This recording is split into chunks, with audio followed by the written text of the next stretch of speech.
Hello, everyone, and welcome to another episode of LGOtv Big Talk. And why Big Talk? Because I hate small talk. My promise to you as an audience is that I will bring you interesting people who are doing interesting things, and we're going to have interesting conversations with them. My guest today is a phenomenally interesting human being. He not only is interesting himself, but he hosts a great podcast called the Dream, Think, Do podcast.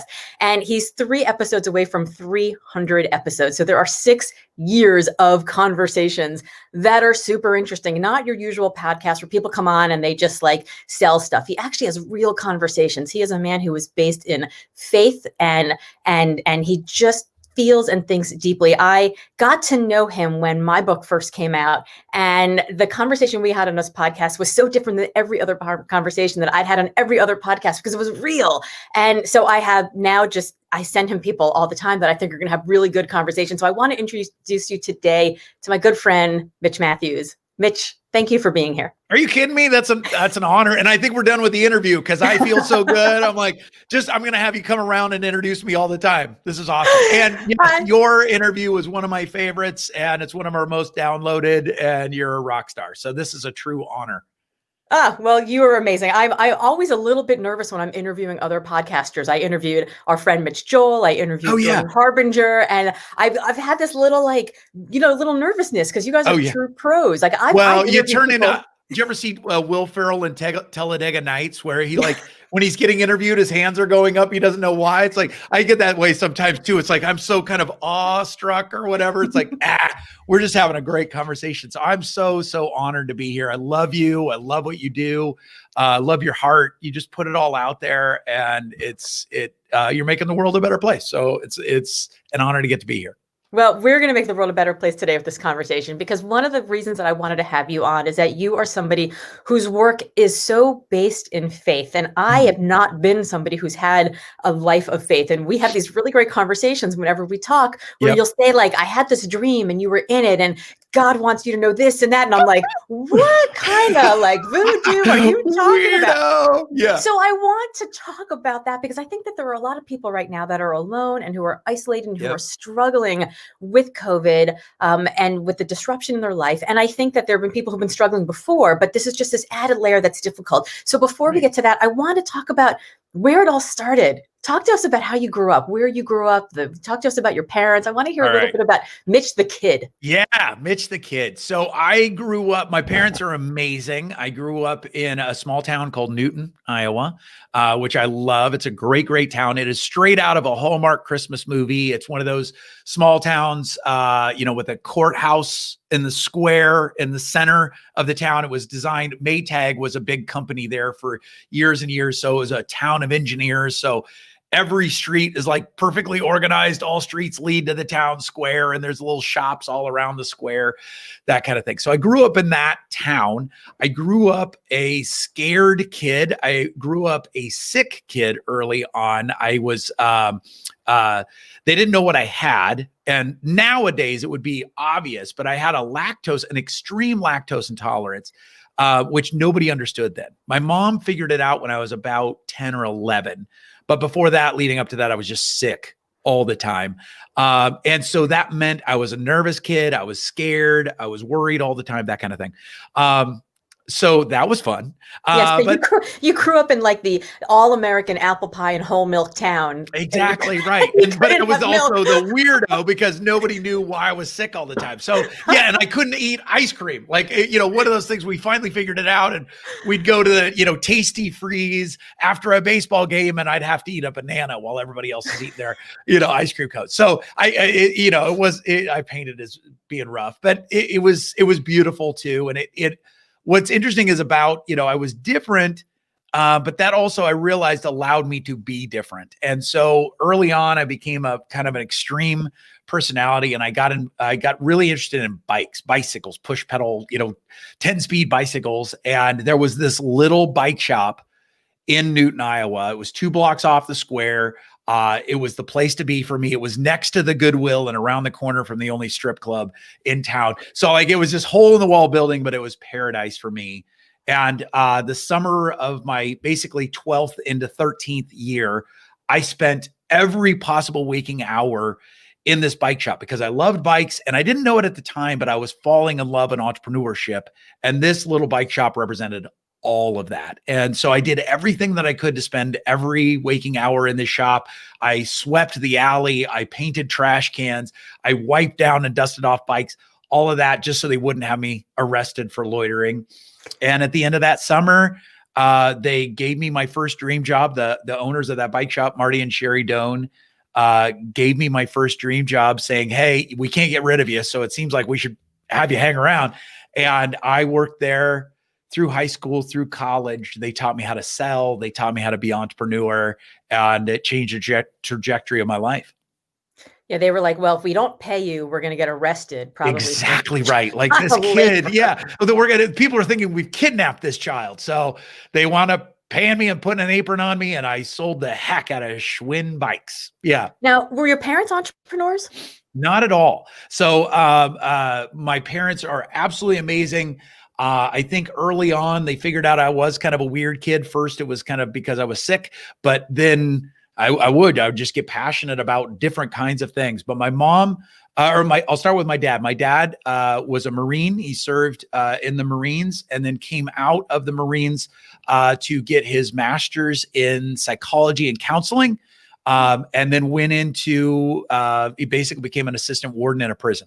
So he was kind of a dichotomy in that he, was in these different fields that took oftentimes a very hard heart, but he brought a very caring, knowledgeable heart to that world. So I really got to see that, that kind of juxtaposition. And then my mom, God bless her. I have an older brother who's also amazing. And my mom elected to stay home with us early on. And then she went back to get her degree while I was, because I was sick, I would go to school with her. She went to Drake University and I would attend classes with her. I remember them distinctly when I'm 5 and 6 and 7, going to class because she couldn't let me stay at home and I was sick all the time. And so she went back and got her degree at, as a non-traditional student, which was very, very non-traditional for a woman at that time. So they weren't entrepreneurial in position, but they were entrepreneurial in spirit. So they taught me a lot about that. Yeah, I think that's so interesting because, to be a Marine and have a kid who's sick and a kid who has anxiety, and then to, when he, right. I'm sure when he started studying psychology, it was like, this is all. Know what's going on with my kid. I can name that. I understand now. Right? He never taught me or treated me like a patient or a lab project, but you could definitely say that they thought through how they were encouraging me and helping me and allowed me in the midst of all of that to become more of who I think I was meant to be. So I think it's really interesting that you grew up with anxiety with a father who was an assistant prison warden. I had a boss once who ran Walpole. He ran the maximum security prison here in Boston. By the way, I live in Newton, Massachusetts. So it's like Newton to Newton. We're having I knew we were related. I just, it's just a matter of tracking these things down. So there you go.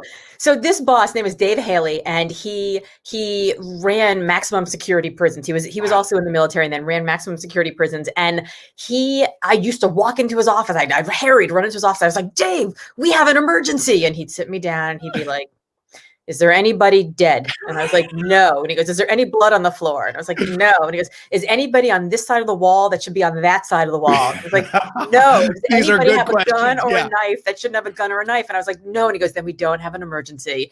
We don't even have a situation. Right. We maybe have a annoyance. We have a problem. We need to have a conversation. That is what we need. Yeah, that is beautiful. And it was so good to put things into perspective. But I can imagine growing up when you have anxiety and things, it's hard to put things in perspective.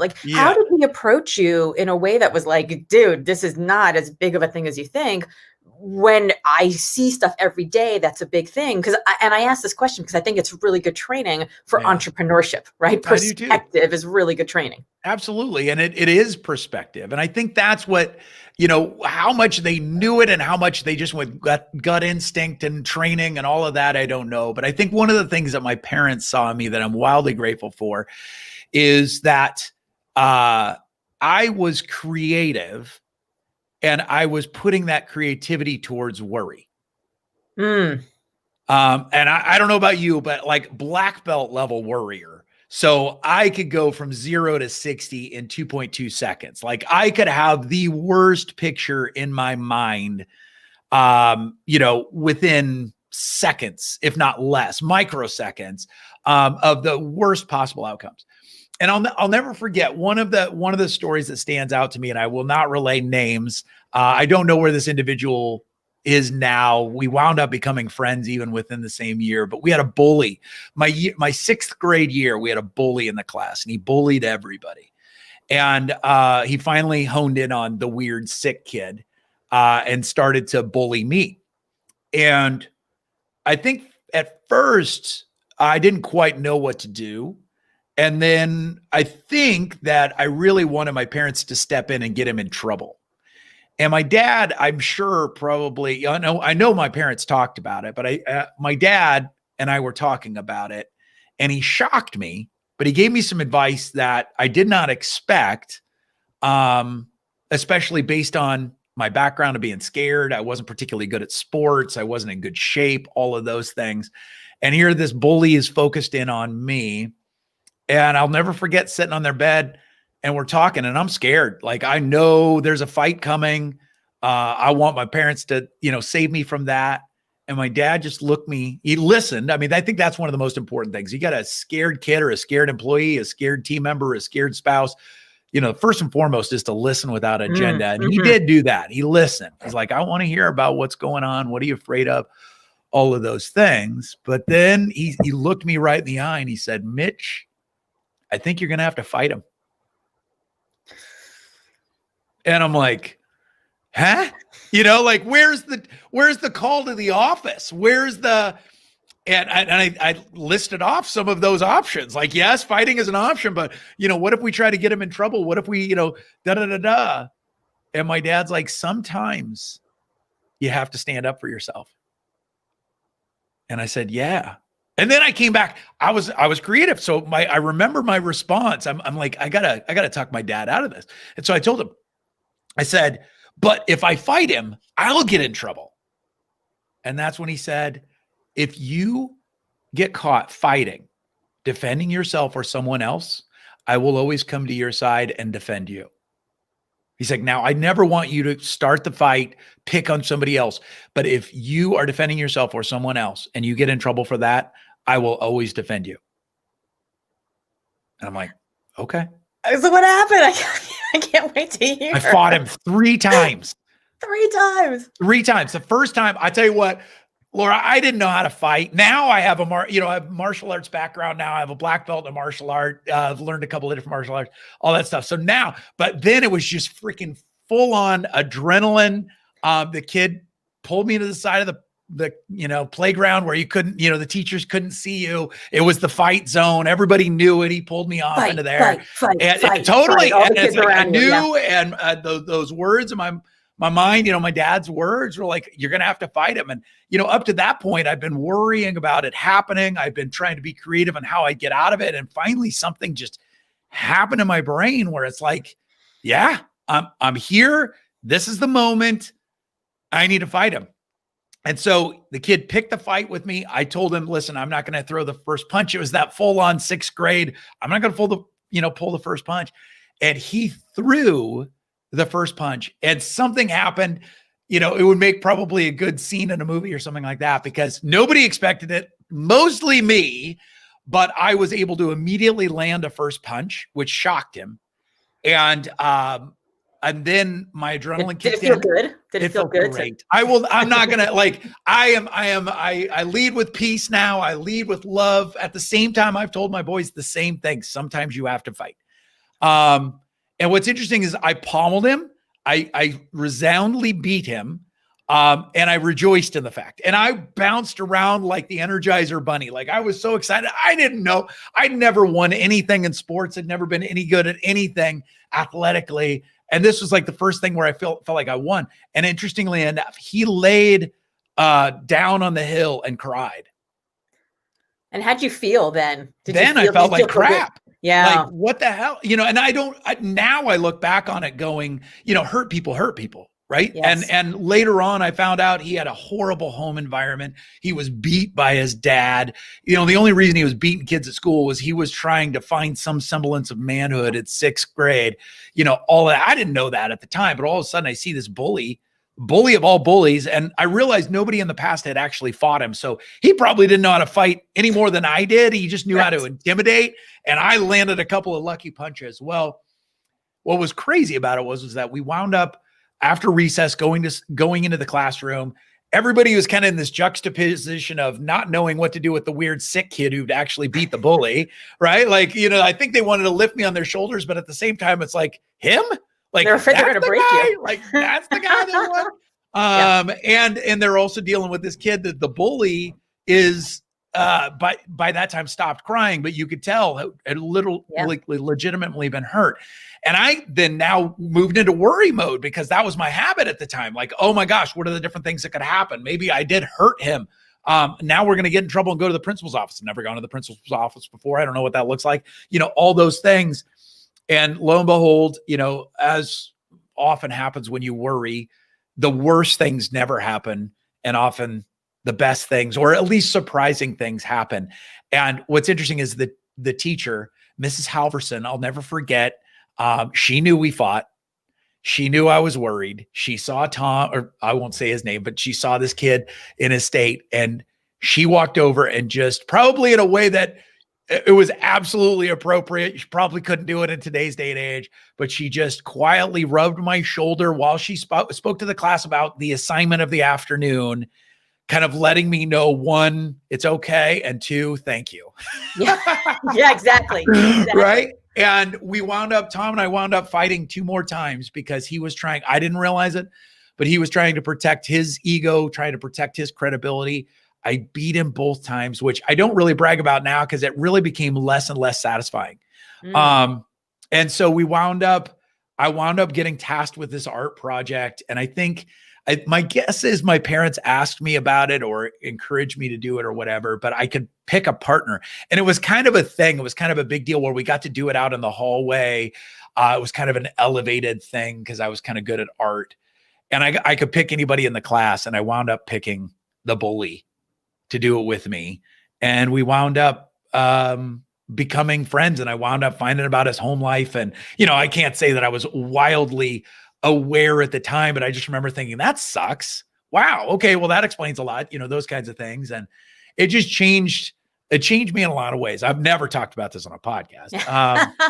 It's such a fascinating story. Yeah. It changed me just because it's one of those where it's like, I did have to stand up for myself. And there's times in your life where, as you well know, I mean, you've had to stand up for yourself multiple times in multiple ways. And sometimes, that involves words, sometimes that involves fists, whatever. But, to realize, one, that it's a lot less satisfying, to triumph over someone in that way. I think that's also an important lesson to learn, to realize hurt people. So I got to realize that lesson as well. And, I've had to stand up for myself in a number of other ways, in my life, but I look back on that experience quite a bit. So it's such a great experience. And thank you for telling that story. Yeah. I think it's the statement that, each time it got less satisfying, I think is really interesting. Yeah. Right? Like it because you could have been the person who suddenly, like, you took down the biggest guy in the yard, right? To go back to like prison rules, right. You took down the biggest guy in the yard and you could have become him. You could have, lorded over everybody else and had that power and ignored him and just reduced him. But to reach out and invite him to be your partner, and to do it in 6th grade, I think is so interesting. I think we don't give kids enough credit for having an understanding of pain and what's happening to other people, because 6th grade is painful. Like, I don't care if it's just absolutely a dumpster fire for most kids, whether they're like, and I was at that time, I was pretty good at hiding it. Like, that's where I started to get better at worry. I didn't get better at handling it. I got better at hiding it. And I think I was starting to do that, but I was just like, it was just a firestorm on the inside. So yeah. And it's funny to look back on that because I think, we talk about different perspectives on different things, but I think that was also a period of time where I was getting to know what I would call the grace of God. to be able to say it. Like that didn't come from biblical understanding. That came from who I think we are designed to be. And I realized like being a conqueror in that way is not necessarily as satisfying as it might seem. And to realize like I actually got a lot more satisfaction from inviting him into the art project and getting to know him. Mm-hmm.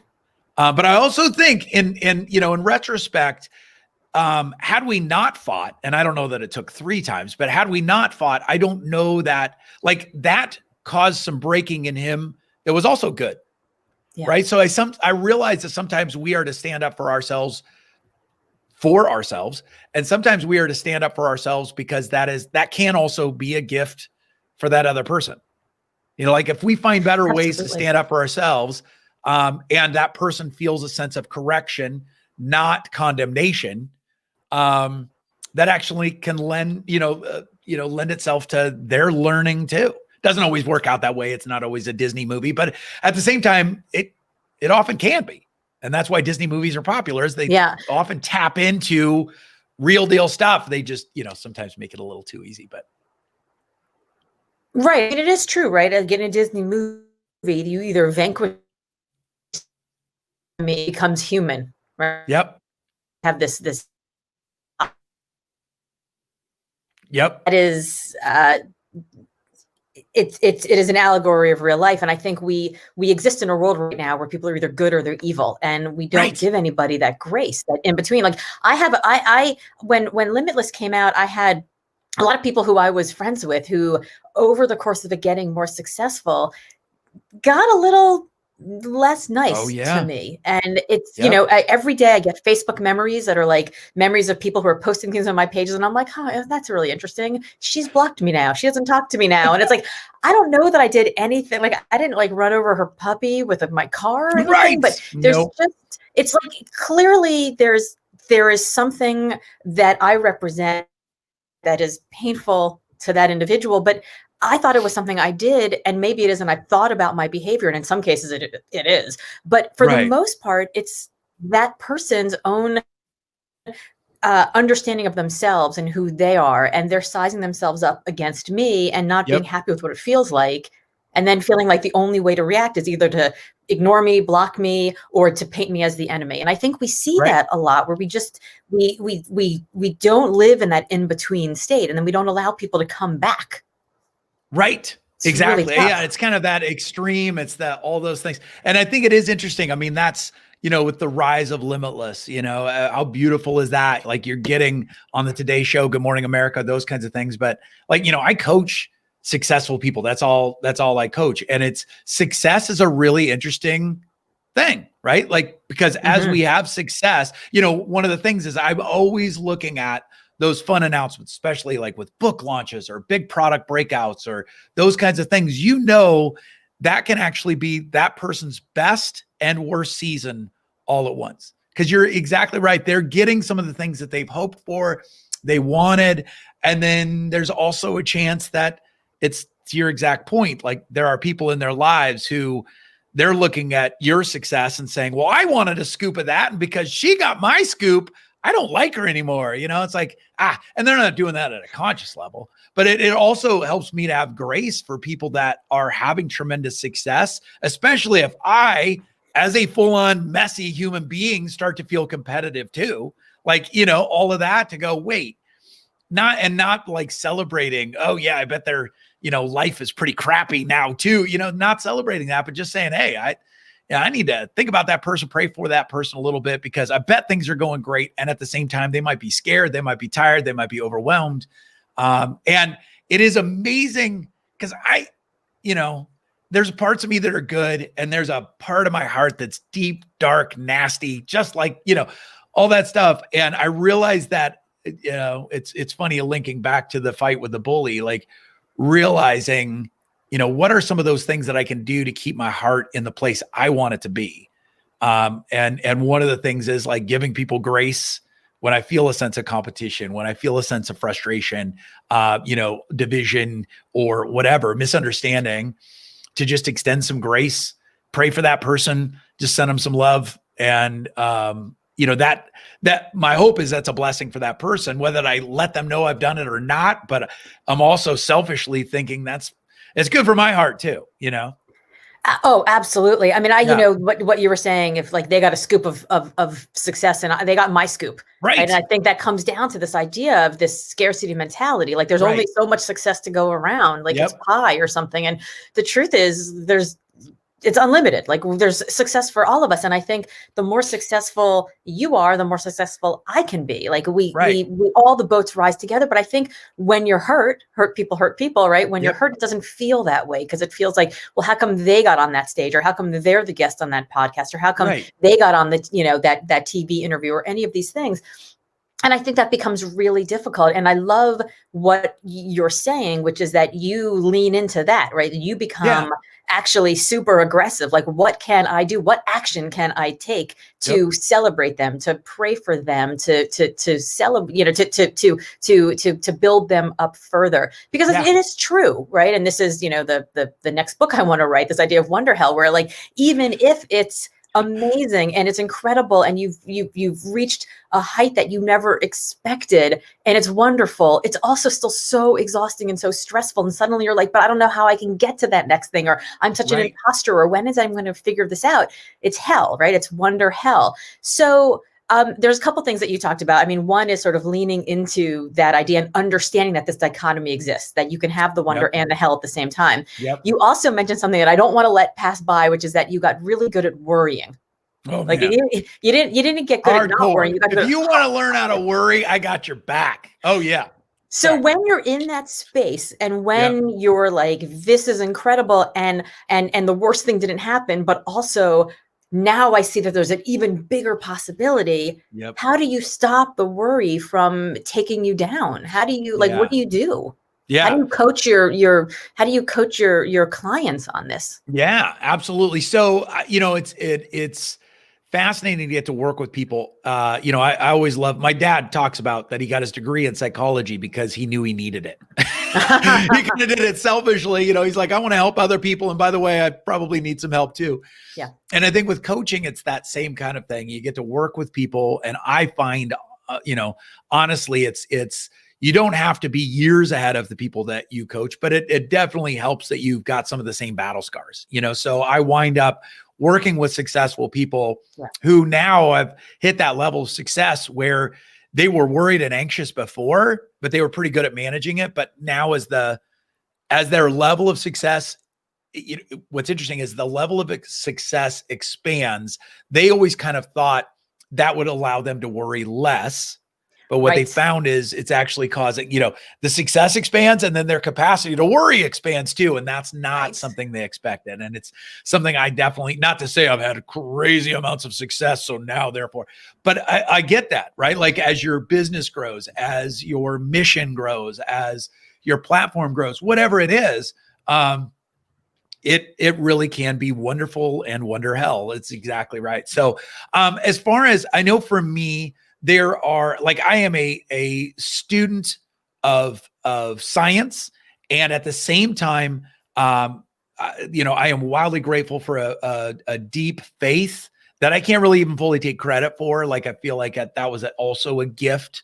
And so I believe, like, I love to study science because I actually, the way I see it, and many, thinkers have said this before, so it's not new, but I think the more I dig into science, the more I actually see a creator God. Now, I don't say that like to enter a debate. Like, I just like, if you study the eyeball, it's absolutely fascinating from the standpoint of going, oh my gosh, this is incredible technology. Like, it's hard to even grasp. And so to be able to say, I think it would take more faith to not believe in God than to believe that something created this eyeball, let alone a blade of grass or a tree. So I don't say that to debate it. That's just like in my mind. Like, I think it would take more faith to not believe in God than it does to believe in God. So I kind of almost see, like, some people say, well, faith is a crutch. It's like, well, hell yeah, it is. I'm a cripple. I need a crutch. Right. So my faith enters into it first and foremost. So, like, I try most days, not religiously, but because I know that I need it, I try most days to start my day with meditation, with worship, like I really do try to get into a gratitude state where my prayer, looks a lot like gratitude and that kind of thing. And some days it's beautiful and wonderful and amazing. And other days I'm a spoiled brat, mad at God, like legitimately this week that happens sometimes in my prayer.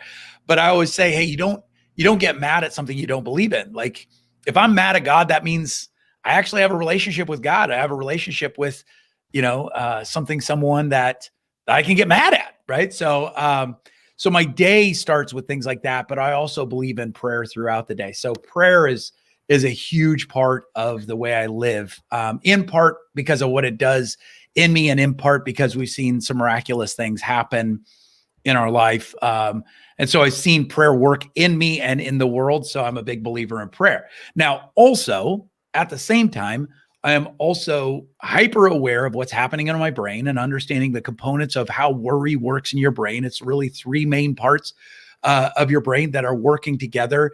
And it's, again, kind of going back to that creativity thing here. There's a part of your brain that is what I call the bodyguard, right? That is constantly, it's that lizard brain. It's all of those things, right? And it is constantly scanning to look for danger. It is amazingly good at that. And whether you want to give credit to how the brain works to God or just that it's amazing, right? It is amazing. The brain is absolutely incredible. And there is that almond-sized part of your brain that is your bodyguard, and it is constantly scanning. And then there is also a part of the brain that is what I call the project manager, that's constantly looking for systems, ways to allow you to think less so that your brain can be processing the things you need to be thinking about. It's the part of your brain that allows you to drive someplace, and you leave your driveway and then you pull into wherever you're driving into and realize, oh my gosh, I don't remember the last 10 minutes of my car, right? Like that's the part of your brain that's the project manager. It's amazing. So those two, the bodyguard and the project manager, often if the bodyguard sends off a signal that there's something to worry about, the project manager says, oh, I know what to do. Worry, right? I've got a system for that. I'm good at that, right? That's why we get better at worry, but we also get better at creatively, problem solving. But we have to interject the third part, which is the prefrontal cortex, where our executive functionings happen. I like to call that the boss. The boss can interrupt that pattern, not by saying that's not dangerous, because our, the bodyguard part of our brain is really good and really stubborn. So if our prefrontal cortex, or if we in our conscious thought says, well, that's not something to worry about, that bodyguard says, no, it definitely is. And it can find reasons, and sometimes digs in more to find reasons to be able to say, okay, that is something I could worry about, right? What I found is the prefrontal cortex is at its best if it's asking powerful questions. So to recognize, okay, that is what I am in fact worried about. What do I need to look at? Right. So if you want to break it down systematically, if there's something coming up, like I have an event on Sunday, as an example, I woke up and my inner bodyguard was thinking, oh, this one's going to be different. It's an online event we have an app now that participants can use, but we've tested it, but we've never done it with a group before. So my bodyguard said, problem, this thing's going to go down in flames. Warning. You know how that feels, right? Like, and then immediately I'm thinking of, this long-standing client, relationship would crumble and just explode. These people will hit the internet immediately afterwards and just rake me over the coals on every social media platform, including MySpace, all of that stuff, right? It's like, okay, my prefrontal cortex says, wait, okay, that is something to be aware of. That is a potential outcome, right? So one of the questions I can ask myself is, what are some things that I could do? What could I take action on immediately? So one of the questions is, what can I do? Right? What can I do in this moment to take action to help prevent some of those things? Right? So it moves my thinking into action. And that's good because that helps to move away from the creative, firestorm and shit show, all that, to be able to say, no, this is how we can point that creativity towards something that's going to help solve it. Another great question. So those are action-based questions.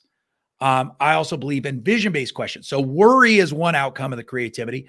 Vision is another outcome of that creativity. So I ask vision-based questions like, okay, it could go bad. you know what, bodyguard, you're right. That could go bad. But what are some ways it could go good? What are some possible positive outcomes? People could be really inspired. The app might work really well and help connect somebody that will actually help them to pull through a dream and goal to actually make it happen, maybe faster than they ever thought possible. Maybe someday, somebody will reach back out and say, thank you for that, right? And then what's beautiful about that is then I can start to look for evidence. I ask evidence-based questions. So once I have a little bit of a vision, right, the positive possible outcomes, then I ask evidence-based questions like, all right, so those are some possible outcomes, some possible positive outcomes. What's some evidence that might in fact happen? And then I can think back through memory of different people that, somebody was really impacted by an event, and a year later they invite me to facilitate their wedding. The part of the event really helped them get clear on their relationship, and I got to stand in front of all their friends and family and help them get married to the love of their life. That's pretty cool, right? So it's action-based, vision-based, and evidence-based are kind of the set of questions that I like to point my thinking towards, especially once it's been bathed in a little bit of prayer too.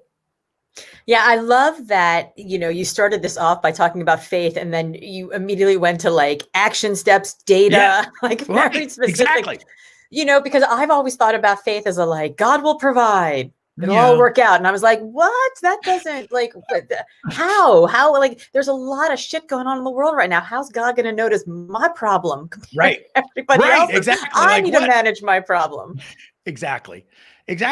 Well, and it's one of those things where it's that's, this may not make sense immediately, but it's something that's helped me tremendously, is that there are parts of my faith, there are parts of God that I will never understand.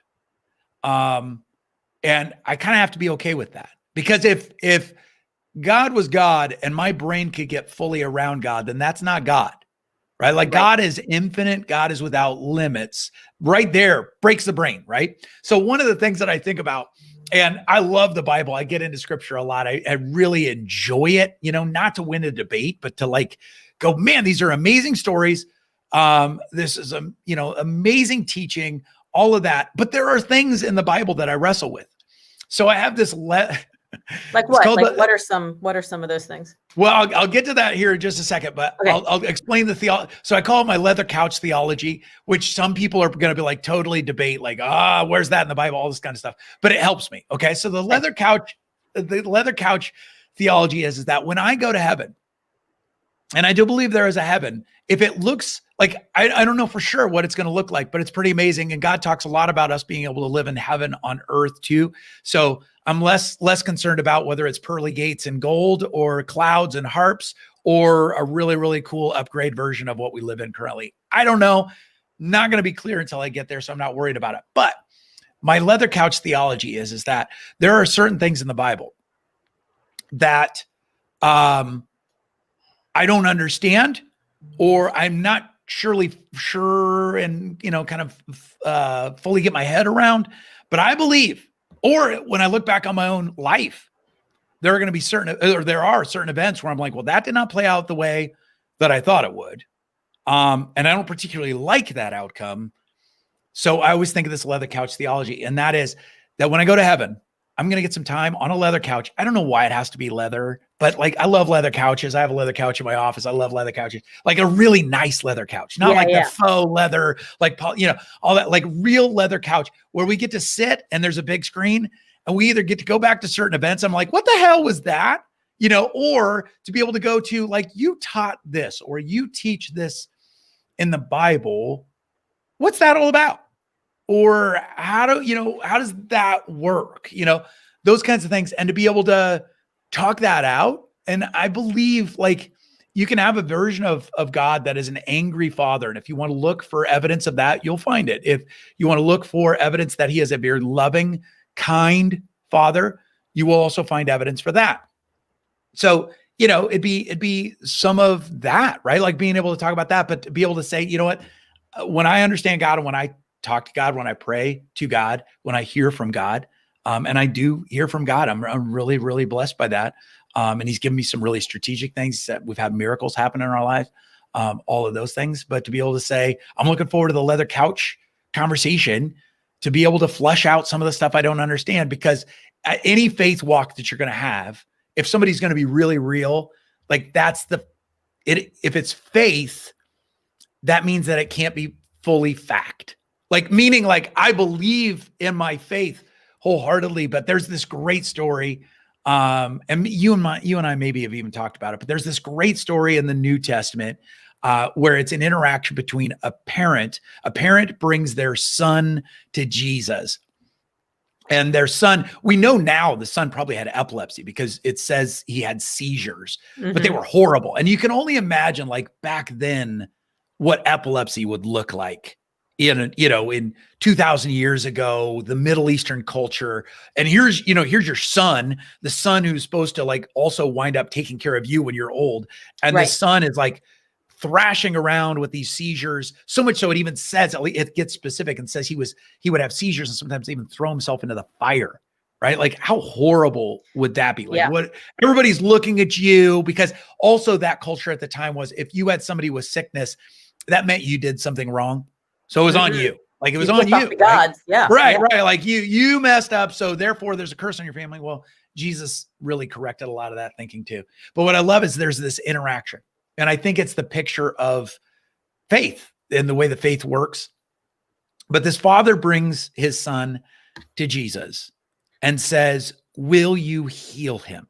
Right? Whole crowd of people, the whole village, right? Those people that are judging him, freaked out by him, talk about somebody who can identify with having a sick kid, right? Like, I was the sick kid.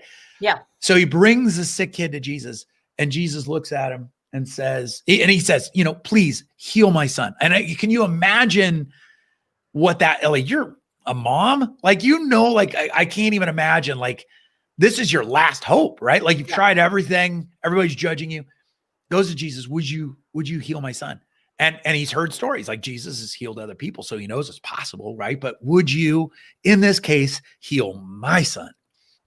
And what I love is he says, if you can, would you? If you can, would you? And Jesus kind of says, you say, if I can, do you believe I can? And what I love about this is this father says, I believe, but help me with my unbelief. And what I love about it is Jesus says, I can work with that. And he heals the son. Now, what I love about that is, like, it's not specified. Jesus did not say, wait, Stanley, are you at 95% belief? Because that's an A. And so therefore I can work with it. He did not say, are you at 35%? Because that's a failing grade. So no, I'm not going to help you. He didn't ask that. He's like, I can work with that. So whether you was at 99% faith or 1% faith, Jesus is like, I'll meet you there and I'll work with that. Right. And I think that's how faith works. It's messy. There's days where I have a lot of faith. There's days where I have and just a tiny, tiny bit of faith. But I'm just grateful that I'm a work in progress. God is infinite. He loves me, adores me, loves you, adores everybody. And yeah, he knows there's stuff to work through.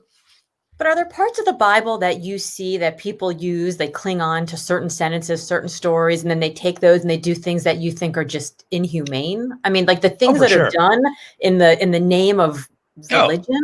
Oh yeah. Some of the most horrendous things have been done in the name of religion.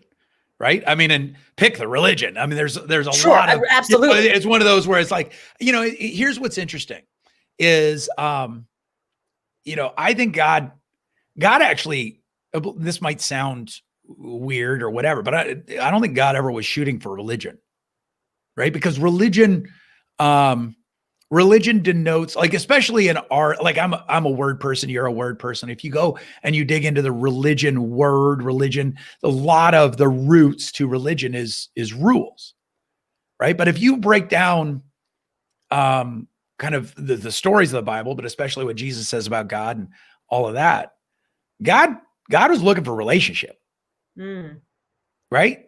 And religion is one of those things that helps us to understand the rules. So here's the thing, like, when we drive, right? There are certain things in place to keep us safe. Stop signs, guardrails, stoplights. Some people choose not to do those things, and that sucks. right? And that's when, and it doesn't always cause accidents, right? Like literally the other day, somebody drove through an intersection, didn't stop at a red light. Now, nobody died.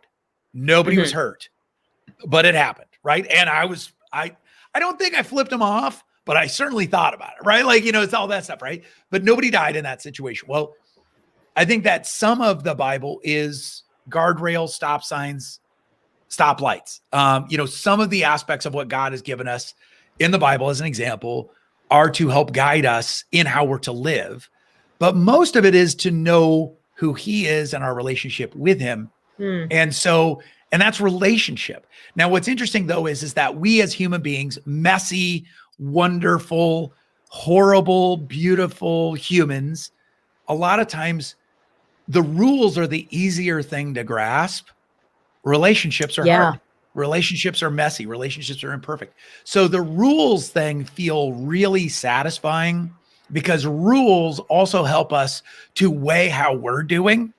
Like I'm not a big fan of we could have a big long talk about evolution. And I think evolution as a concept of, a thing coming out of a sludge and evolving to what we are, that's really hard to grasp and really hard to prove scientifically. But I do believe in evolutionary psychology. Okay. So evolutionary psychology is the study of psychology and how we as human beings and our brain has evolved relationally. Right.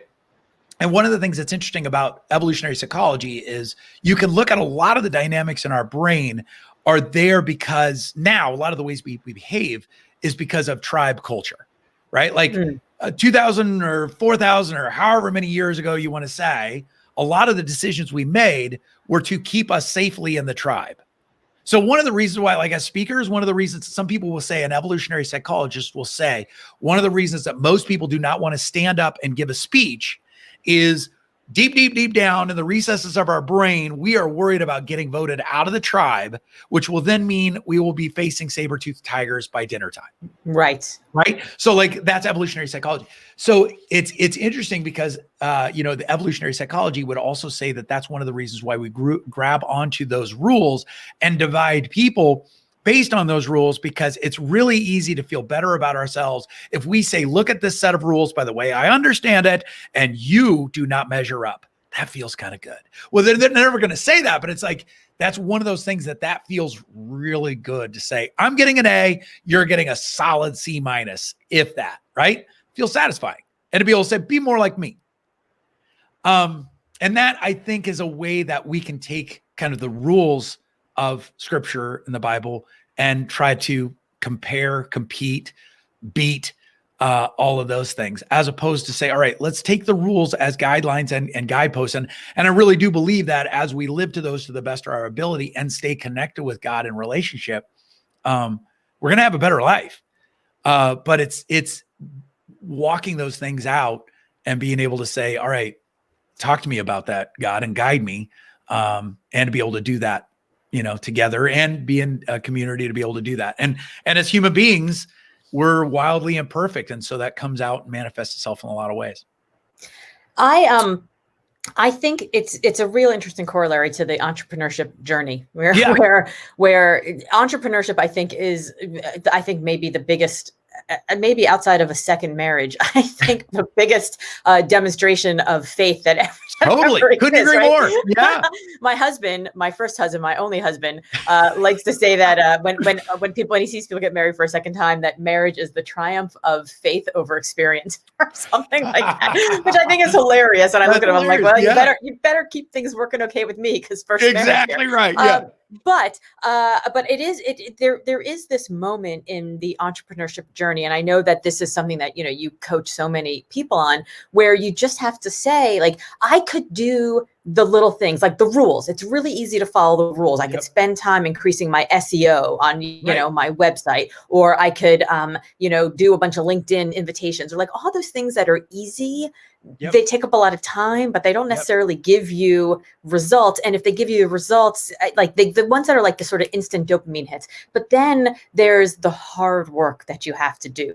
the like sitting down and figuring out like what your actual brand is and how do you align it and what are the messages and all the hard work that you have to have faith that in 3 months, in 4 months, in 4 years is actually going to pay off. And, you know, as somebody who does believe in evolution and, you know, can see the line from the sludge to, you know, the human. We can talk about that sometime too. Yeah.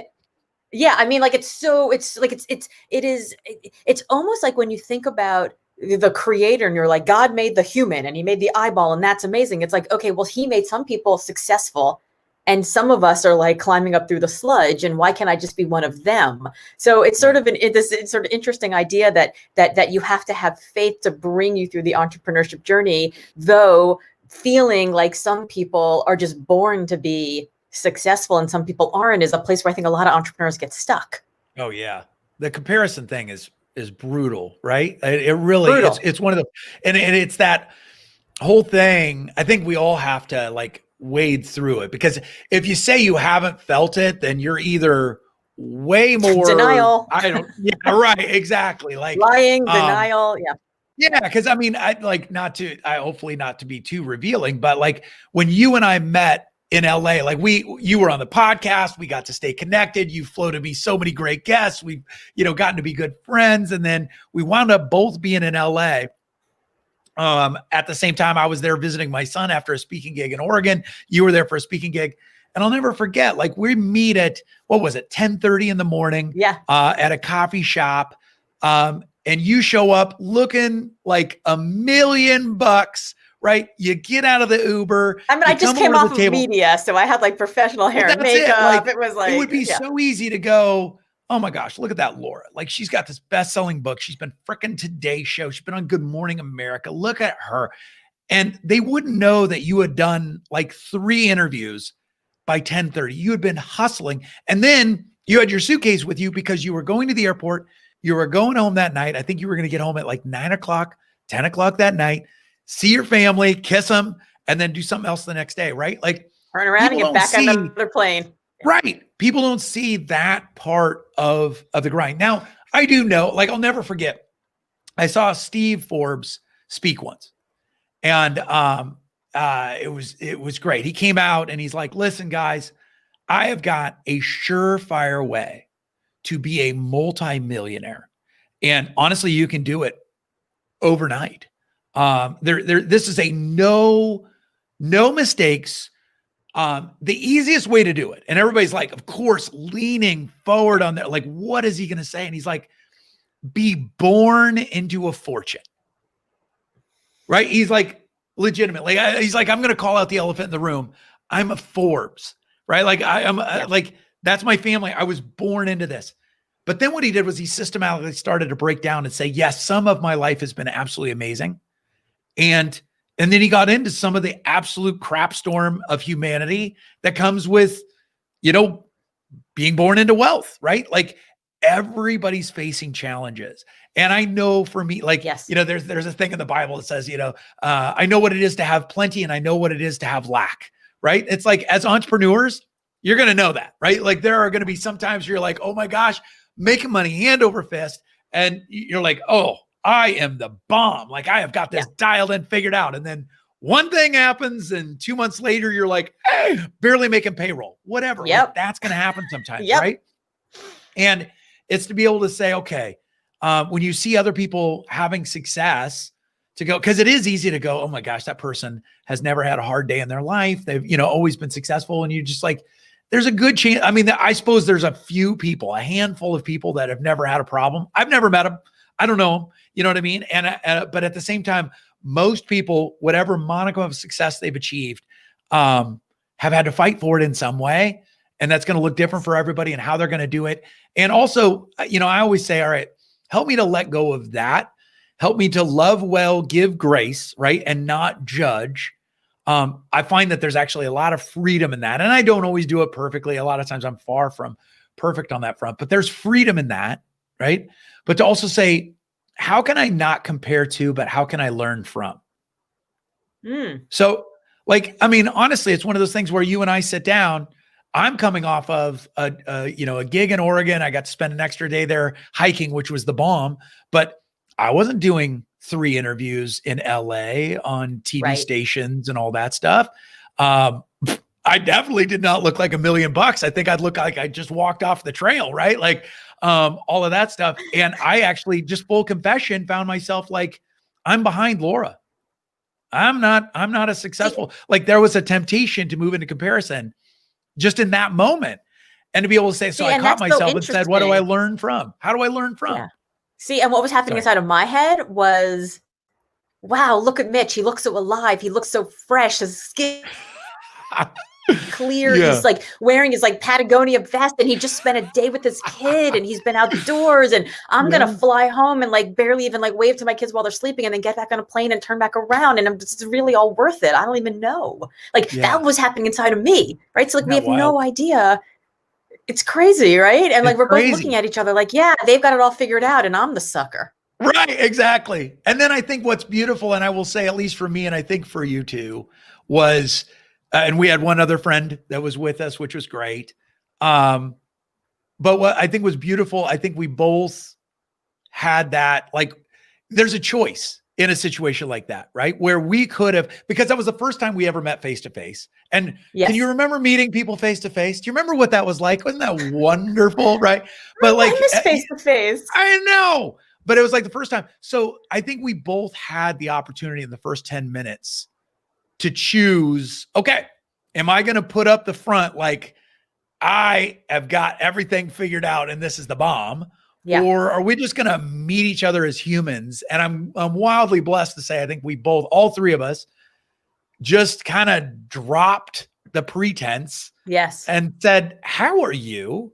And I think in some ways you led out by saying, okay, this is some of the stuff that's going on. Let's talk about that. And everybody, the walls dropped. We all leaned in. We're all rooting for each other. I mean, I can't remember bawling, but I remember almost bawling at least once, you know, like, yeah. And here we were, you know, 3 entrepreneurs just in the foxhole together for a little bit. And I think that's amazing. Yeah, what was amazing about that is that our third friend, Rahaf Harfouche, was also somebody I'd never met in person. You never met her in person. And I posted something on Instagram when I was on my way to one of those media interviews in the morning that I was like, hey, you know, check me out on whatever, LGOtv. And another mutual friend of ours was like, hey, Rahaf, who lives in France, happens to be in LA. You guys should see. So I sent Rahaf an Instagram message and I was like, hi, we don't really know each other, but Kate said that we should meet. And I'm in LA and I'm here literally until like noon. And then I'm catching a flight and I'm having coffee with my friend Mitch, who's also awesome. Check him out, Mitch Matthews. And if you want to meet us, meet us. And she was like, actually, I like, that's like the one window of time I'm actually free. And like the 6 days I'm in LA, I'll come and meet you. So the 3 of us had never met in person. And we absolutely could have walked in like, I've got it all figured out and I'm here to I'm the expert here. Listen to me. Yeah, absolutely. But instead we just all literally like verbally vomited everything that was going on. And now, I mean, I have a conversation with Rahaf every Monday morning. She's like my like mastermind. And I'd never met her. I'd never even talked to her before that. But because we came in super open, we were able to be there for each other, to go back to that mentality. But to go back to this idea of faith, it does take faith in your fellow man and your fellow woman that they're not going to be an asshole, right? That they're not going to like be a jerk. What if they are? It's like, all right, I'll be okay. Like, you know, we have a program where it's a mastermind for coaches, and you know, we have a no jackweeds policy. And it's like, there are jackweeds out there. I know they exist, but they're not going to be in this group. If you're a jackweed, if you move that direction, if you troll, if you're negative, you try to sell to the group, all that stuff, you're out. And, you know, it's one of those things to be able to say, there's no jackweeds, there's no, you know, all that, then that's not gonna, because that's not true. Right. But it's one of those things to hold people as capable. And I believe that if you hold them to that standard, to be able to say, this is how I want to be treated and this is how I'm going to treat you. Most people, like, you know this, Laura, too. Like, I know there are certain things that we wildly agree on, and others, you know, we'll have awesome discussions, if not, you know, hardcore debates on. But it's that whole thing of like, there's some certain core things that allow us, I mean, love, being open, all of those things. Like, if we're working from that, I really believe we can have a conversation about anything, and it could be awesome. Right. And it's funny how this all loops back around to where you started. Like, I think a big part of kind of the extreme right now is losing that common ground. We are all humans. No one is perfect, kind of that. Yeah. Let's throw away the measurement stick of how are you doing versus me, all that stuff, and just say, hey, let's be in it to help each other out and do our best to treat each other well, to honor each other's opinions, and, do our best to learn from each other. And, that can sound kind of Disney-esque, but at the same time, it's a little bit like Abraham Lincoln once said that, he said he gives everyone the benefit of the doubt when he meets them. And he said a few people have let him down, but he said it's a better way to live, right? He would trust most people when he meets them, or he trusts everybody until they lose that with him. And he said, a couple of people have let me down, but for the most part, that's the best way to live. And I just kind of agree. That's especially in relationships, one-on-one relationships, all of that, to actually connect, find common ground and work from there can make all the difference. But you're right. As an entrepreneur too, it is a faith journey, whether it has a spiritual component or not. There is a faith journey to entrepreneurship that, cannot be denied. Yeah, I love that quote from Lincoln, because I am the ultimate optimist, the ultimate idealist, which is why I've spent my career in entrepreneurship and politics, right? Yeah. Right. Two more for places, sure. Start campaigns, start businesses. Nobody starts it thinking they're going to lose. So you start these things and you do it over and over and over. Yep. And my husband works in the financial sector, and he thinks about risk all day long. And, yep. He thinks I'm crazy because I'm always optimistic, and he always sees the risk. He always sees the problem before the problem happens. And every time I get disappointed, heartbroken about somebody, I fall in love every day. I fall madly in love every day. And every time I get heartbroken, he's like, didn't you see it coming? And especially when somebody breaks my heart again and again, you have people in your lives who they keep coming back and you keep giving them a chance and they break your heart again. And he's like, when are you going to learn? And my thinking is, I'd rather live in this Disney-esque idealism, optimism world, because then live in a world where I close my heart and I create a cage around it. Because I think that if you live in that kind of world, you don't get the high highs. You protect yourself from the low lows, but you also don't get the high highs. And I don't want to live in that middle ground. That middle ground's just it's not good enough. Nah, it's gross. It's boring. Well, and I think it's also interesting. If you look at the way the brain works, it is interesting in that, you look at your core beliefs, then your brain searches out evidence to back those things up, right? That's the best and the worst of humanity. Right. And that's very true. But it's one of those things where if I anticipate that almost all people are good, then my brain will look for evidence to back that up. And I will see more of that in the world. Yes. But if I look at the world and say, most people are bad, which you can argue the case, both, most people are good, most people are bad. You can make a hardcore evidence, or a hardcore case for both. If I believe that, and here's the thing is I dealt with worry as a kid. I'm not going to say, as an adult, I've never, it's not, I got that beat, right? That can raise its head. Depression can raise its head. All of those things, people are like, oh, you're always so upbeat. You're always so energetic. It's I'm never fake, but some days I have to choose it more than others. Right. But it is that whole thing of what are you expecting? And therefore, oftentimes that is what you're going to see more of. Not in an airy fairy cotton candy, everything's always going to work out rainbows and butterflies kind of way. But to be able to say, well, what do I want to see more of in the world? Well, that's what I'm going to try to focus on, but also help create. Yeah. It's like that book, The Secret, right? The secret is you just things appear when you're looking for them. Surprise, big surprise. And I had a guest a couple of weeks ago that I mentioned to you before we started recording, Amberly Lago, who said that she said something where she said blessings find you where you're putting in the work, or something like that, where it was where you're paying attention, they find you where you are focusing your energy. And and I think it's such a great way to to go about life is, the grass grows where you fertilize it. Like, it's just, Right. there's so like the 8 billion cliches about this, but it's absolutely true. But Absolutely true. unfortunately, I try to keep these to an hour, and I could talk to you for hours and hours and hours, but we're going to have to bring it to an end. You have a great podcast, Dream, Think, Do, which is basically the way that you think about your life, the way that you run your life, and also phenomenal coaching. Tell us a little bit about that. People who have been watching this live or who watch the replay will see the ticker on the bottom where they can find you. But for those who are listening to this on a podcast, Mitch, tell us where people can find you. Absolutely. Easiest place to go is mitchmatthews.com. We spent our entire marketing budget coming up with that domain name. But mitchmatthews.com, that'll allow you to find out more about Dream, Think, Do, which is the name of my podcast. It's the way that I try to live. And it's a 3-step process. Kind of, I stole it from scientific method. So, dream is all about dreaming bigger, but to be able to say, okay, let's think about possibilities. Let's think about what could we in fact prove might happen, whether it's entrepreneurism with your life, all of those things. Then the think is the planning, and the doing is action. And I do believe it takes all three. A lot of people, to your point, a lot of people kind of sit and dream, but they don't take action, and then it's never going to happen. So dream, think, do.